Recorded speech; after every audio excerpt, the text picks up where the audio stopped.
দেখতে পাচ্ছেন এই একটি ট্রান্সফর্মার, এটার কথাই বলছিলাম। এটা হচ্ছে 12 ভোল্ট 3 অ্যাম্পিয়ার। এই ট্রান্সফর্মারটি এই মেশিনটায় লাগানো ছিল।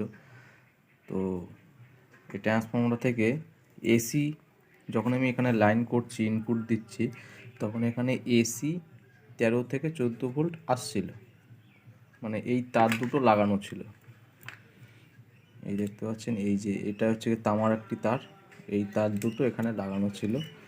তো এটা থেকে এসি 13 ভোল্ট আসছিল, কিন্তু যখনই আমরা এই ডায়োডের মাধ্যমে দিচ্ছি এসিটাকে ডিসিতে আনার জন্য রেকটিফায়ারে, তো রেকটিফায়ারে যখনই দিচ্ছি তখন আর ডিসি বেরোচ্ছিল না, কোনো ডিসি ভোল্ট আসছিল না।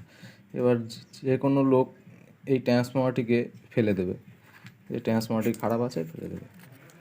তো এই ট্রান্সফর্মারটি কীভাবে ঠিক করতে হয় আমি সেটাই আপনাদের আজকে দেখাবো। তো প্রথমেই বলে রাখি যে এই ট্রান্সফর্মারগুলো সম্পূর্ণ অ্যালুমিনিয়াম ট্রান্সফর্মার হয়। এটাই যেমন অ্যালুমিনিয়াম লাগানো আছে, এটাতেও অ্যালুমিনিয়াম, এই দুটোই মানে অ্যালুমিনিয়ামেরই এটা কয়েল। তো এই ধরনের কোনো সমস্যায় আপনারা যদি কখনো পড়েন, তো আগে ট্রান্সফর্মারটিকে এই তার দুটো কীভাবে লাগানো ছিল, এরকমভাবে লাগানো ছিল, এটা আপনারা খুলে নেবেন। এই পর্দাটা মানে কাগজটা আপনারা ভালোভাবে খুলবেন। এই যে কাগজটা লাগানো থাকে, এই কাগজটা ভালোভাবে আপনারা খুলে নেবেন। তো খোলার পর আপনাদের এই রকম দুটো তার দেখতে পারবেন, এর ভিতরে লাগানো থাকবে। তো এইটা কপারের হয় এই তারটা, আর এটা অ্যালুমিনিয়াম। তো যখনই অ্যালুমিনিয়াম আর কপার জয়েন্ট হয় একসাথে, তখনই কিন্তু এরকম ধরনের প্রবলেম ফেস করতে হয়। যখনই এখানে দীর্ঘদিন হয়ে যায় এই অ্যালুমিনিয়াম কপারগুলো, অ্যালুমিনিয়াম আর কপারের যে জয়েন্টটা, তখনই ওই ভিতরটা রাস্ট জমে যায়। তো এই জমার এই কারণেই এরকম ধরনের প্রবলেমটা আসে। তো আমি এটা মানে এই ট্রান্সফর্মারটি খুলে এই ধরনের প্রবলেম আমার কাছে আজকে এসছে। তো এটা চলছিল না, পার্টিটা বলছিল যে আপনি ট্রান্সফর্মারটা চেঞ্জ করে দেন। তো আমি দেখলাম ট্রান্সফর্মারটার ভিতরে, খুলে দেখি এই ধরনেরই সমস্যা। তো ওর জন্যই ভিডিওটা বানালাম, যে আপনাদেরও অনেক কাজে লাগবে এই ধরনের কোনো সমস্যায় পড়লে। আপনারা প্রথমেই এটাকে কাগজটাকে খুলবেন, খোলার পর এই জয়েন্টটাকে আপনারা খুলে ফেলবেন সম্পূর্ণ। এই তারটার যে জয়েন্টটা থাকে খুলে ভালো করে একটা চাকু নেবেন, কিংবা একটা ব্লেড, ভালো করে এটা ঘষবেন। আপনি আর একটা এই তারটা নয় এখান থেকে কেটে দেবেন, যেখানে জয়েন্টটা ছিল ওখান থেকে আবার নতুন একটি তার জয়েন করবেন, করে আবার এটাকে আপনি জয়েন করবেন। ভালো করে পেঁচিয়ে মুড়িয়ে দেবেন, মুড়িয়ে যদি একটু ঝালাই করার চেষ্টা করুন, যদি হয় তো ভালো। তারপরে আপনারা আবার যেরকম ছিল কাগজটা সেরকম লাগাবেন, দেখবেন আপনাদের প্রবলেমটা সলভ হয়ে গেছে। তো আমি এটাকে করে আপনাদের দেখাচ্ছি আমি কীভাবে করলাম। এই দেখুন, আমি এটা ইনস্টল করলাম।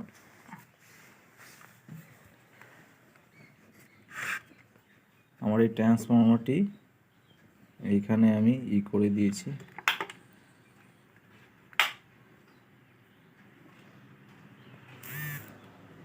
যে দুটো আমি ব্ল্যাক টেপ দিয়ে ভালো করে জয়েন করে দিয়েছি, আর এখানে একটা টাই মেরে দিলাম।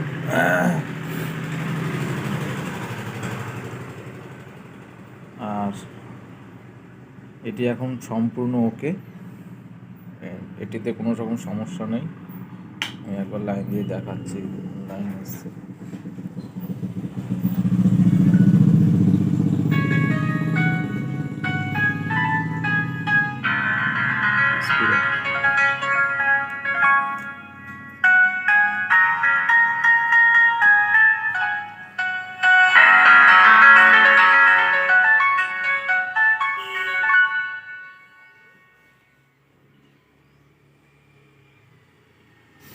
তো আপনারা যখনই এরকম ধরনের সমস্যায় পড়বেন, তখনই আপনারা এইভাবে ট্রান্সফর্মারটি খুলবেন। আগে থেকেই ফেলে দেবেন না, আগে খুলবেন, খুলে দেখবেন এর ভিতরে কি সমস্যা হয়েছে, তারপরে আপনারা ট্রান্সফর্মারটি ফেলে দেবেন। যদি ঠিক করার মতো হয় তাহলে অবশ্যই ঠিক করবেন, যদি না হয় তাহলে তো ফেলে দিতেই হবে। তো ভিডিওটি আমি এখানেই শেষ করছি। সবাই ভালো থাকবেন।